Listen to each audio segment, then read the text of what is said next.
Nagkaroon ng nakakatuwang sandali sa live broadcast ng batiin ni Raisa May Dizon si Kim Chiu matapos biruin siya ni Joey De Leon.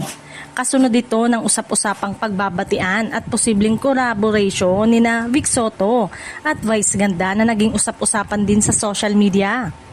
Habang nasa ere ang programa, bigla na lamang humirit si Joey De Leon at pabirong tinanong kung kailan naman babatiin ni Raisa si Kim Chiu. Hindi naman nagpatumpik-tumpik ang batang TV host at agad nang umiti, kumaway at nagsabing hi po para kay Kim. Dahil sa naging eksenang ito, marami ang natuwa at nagbahagi ng positibong reaksyon online. Para sa maraming netizen, ipinakita lamang ni Raisa ang kanyang pagiging magaan ng loob at walang anumang bahid ng negatibong intensyon sa kanyang ginawa. Ayon sa ilang komento, malinaw umano na wala talagang issue si Raisa May kay Kim Chiu. Iginiit pa ng ilan na ang mga bashers lamang ang patuloy na nagpapalaki sa mga kontrobersyang hinuugnay sa kanilang dalawa.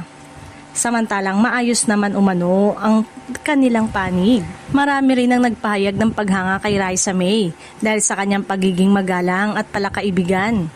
Para sa kanila, sapat na ang simpleng pagbati upang maipakita na wala siyang sama ng loob at wala ring dahilan upang magkaroon ng hidwaan sa pagitan nila ni Kim.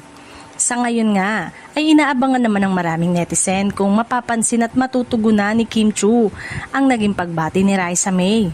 Umaasa ang ilan na magkakaroon din ng positibong tugon si Kim, na lalo pang magpapapawi sa mga espekulasyon at magbibigay linaw na wala talagang alitan sa pagitan nilang dalawa.